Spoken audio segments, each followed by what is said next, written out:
پرانے زمانے میں ایک خوبصورت سلطنت تھی جس کا نام زرنات تھا۔ وہاں کے بادشاہ کی ایک بیٹی تھی جس کا نام نور تھا۔ شہزادی نور اپنی خوبصورتی اور نیک دلی کی وجہ سے ہر دل عزیز تھی۔ ایک دن جنوں کا سردار جس کا نام جلال تھا، جن جلال نے شہزادی نور کو پہلی بار اس وقت دیکھا جب وہ اپنے محل کی بالکنی میں کھڑی باغ کی طرف دیکھ رہی تھی۔ یہ ایک خوبصورت شام تھی، سورج غروب ہو رہا تھا اور باغ میں پھول کھلے ہوئے تھے۔ شہزادی نور ہمیشہ شام کے وقت باغ میں سیر کرتی تھی اور اسی دوران جن جلال نے اسے دیکھا۔ جن جلال کا اصل ٹھکانہ ایک دور دراز پہاڑی علاقے میں تھا، لیکن وہ اکثر اپنی جادوئی طاقتوں کے ذریعے مختلف جگہوں کا دورہ کیا کرتا تھا۔ ایک دن جب وہ اپنے جادوئی آئینے کے ذریعے مختلف سلطنتوں کا جائزہ لے رہا تھا، اس کی نظر زرنات کی سلطنت پر پڑی۔ وہاں اس نے پہلی بار شہزادی نور کو دیکھا اور اس کی خوبصورتی پر فریفتہ ہو گیا۔ جن جلال نے فیصلہ کیا کہ وہ شہزادی نور کو ہر قیمت پر حاصل کرے گا۔ اس نے اپنی جادوئی طاقتوں کا استعمال کرتے ہوئے زرنات کا سفر کیا اور محل کے قریب ایک درخت کی آڑ میں چھپ گیا۔ جب شہزادی نور باغ میں سیر کے لیے آئی تو جن جلال نے اپنی جادوئی طاقتوں کا استعمال کرتے ہوئے ہوا میں غائب ہو کر شہزادی نور کے قریب پہنچا۔ شہزادی نور نے جب پیچھے مڑ کر دیکھا تو جن جلال کو اپنے سامنے پایا۔ جن جلال نے بغیر کسی ہچکچاہٹ کے شہزادی نور کو اٹھا لیا اور اپنی جادوئی طاقتوں سے فضا میں بلند ہو کر نور کو اپنے ٹھکانے کی طرف لے گیا۔ شہزادی نور کو اچانک یہ سب ہونے کی بالکل امید نہ تھی۔ اس نے چیخنے کی کوشش کی، لیکن جن جلال نے اپنے جادو سے اس کی آواز بھی بند کر دی۔ جن جلال نے نور کو اپنے غار میں لا کر قید کر دیا اور کہا، تم اب صرف میری ہو، کوئی بھی تمہیں یہاں سے نہیں لے جا سکتا۔ شہزادی نور خوف زدہ تھی، لیکن اس نے ہمت نہیں ہاری اور اپنے دل میں امید کی شمع روشن رکھی کہ کوئی اسے بچانے ضرور آئے گا۔ سلطنت زرنات کے سب لوگ غمگین ہو گئے اور بادشاہ نے اعلان کیا کہ جو کوئی بھی شہزادی نور کو واپس لے کر آئے گا اسے انعامات اور اپنی سلطنت کے آدھے حصے کا مالک بنایا جائے گا۔ ایک بہادر نوجوان جس کا نام عارف تھا، اس نے یہ چیلنج قبول کیا اور شہزادی نور کو تلاش کرنے نکل پڑا۔ عارف نے جنگل کا راستہ اپنایا جہاں پر اسے مختلف خوفناک جانوروں سے لڑائی کرنا پڑی۔ عارف نے اپنی تلوار اور بہادری سے ان سب جانوروں کو شکست دی اور آگے بڑھتا چلا رہا۔ جنگل بہت گہرا اور پر اسرار تھا جس میں عارف اپنا راستہ کھو بیٹھا۔ عارف چلتا چلتا ایک خوفناک کوفے میں یعنی غار میں پہنچ گیا۔ وہاں اس نے ایک بوڑھے شخص سے ملاقات کی جو اس کوفے کے بارے میں جانتا تھا۔ بوڑھے نے عارف کو مشورہ دیا کہ اسے ایک دوسرے بادشاہ کی قید میں جانا ہوگا تاکہ جن جلال کے بارے میں معلومات حاصل کی جا سکے۔ عارف نے ہمت کی اور دوسرے بادشاہ کے محل میں داخل ہو گیا۔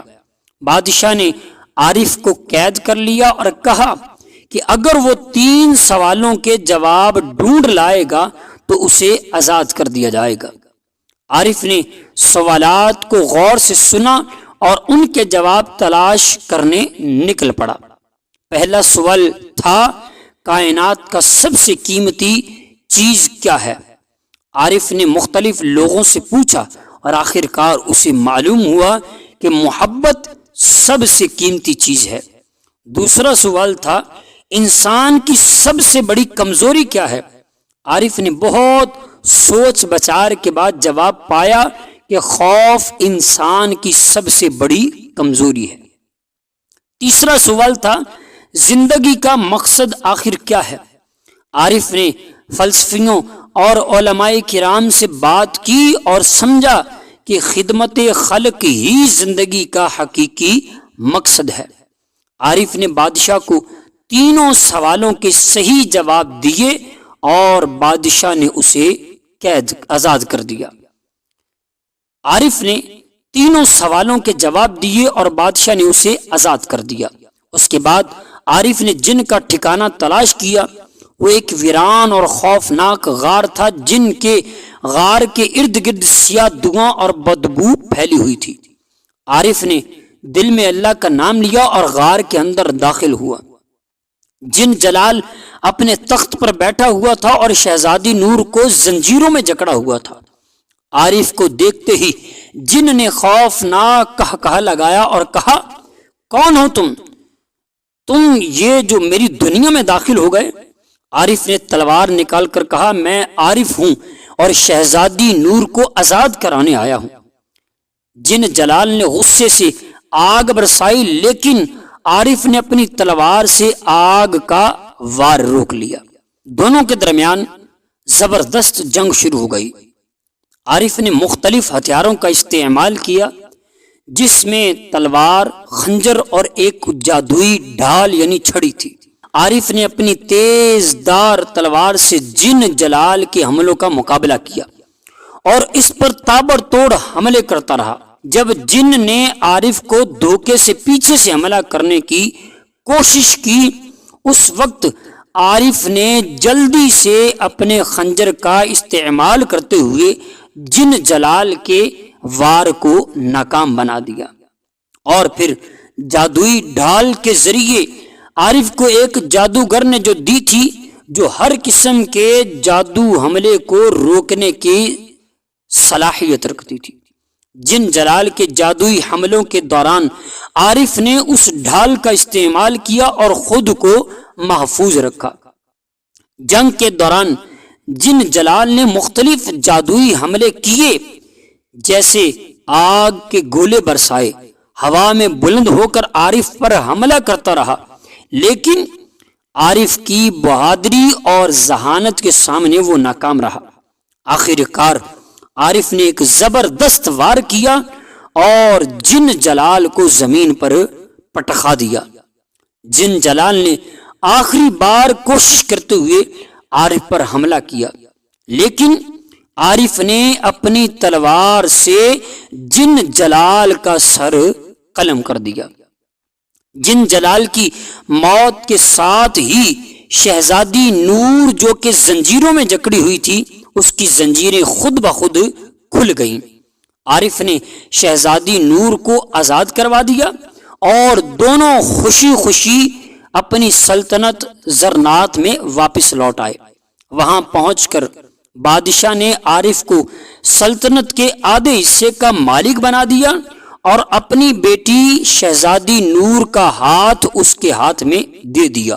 یوں عارف اور نور نے اپنی زندگی ہنسی خوشی گزارنا شروع کر دی۔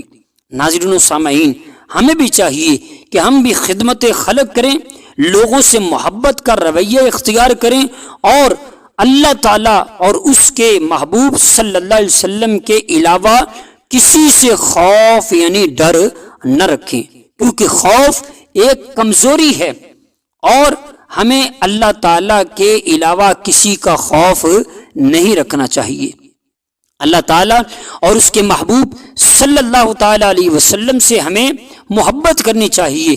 ان کی محبت ہمیں حقیقی معنوں میں اگر نصیب ہو گئی تو ہماری دنیا اور آخرت دونوں سنور جائیں گی، اور پھر محبت خدا بندی اور محبت رسول صلی اللہ تعالی علیہ وسلم ایک مسلمان کے لیے بہترین لازوال دولت ہے۔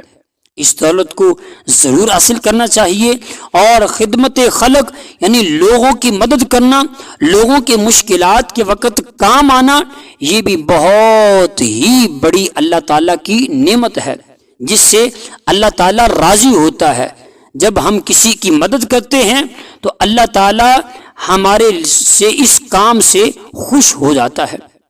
لہٰذا کوشش کرنی چاہیے کہ ہم خدمت خلق بھی اپنائیں، اللہ کے علاوہ اور اس کے محبوب صلی اللہ علیہ وسلم کے علاوہ کسی سے خوف اور ڈر نہ رکھیں، اور ہمیشہ اللہ تعالیٰ اور اس کے محبوب صلی اللہ تعالی علیہ وسلم سے محبت کرتے رہیں۔ یہی دنیا اور آخرت کی کامیابی کا ذریعہ اور سبب ہے۔ اللہ تعالیٰ ہمیں بھی اس کہانی سے سبق حاصل کرتے ہوئے اپنی زندگیوں کو گزارنے کی توفیق عطا فرمائے۔ السلام علیکم ورحمۃ اللہ وبرکاتہ۔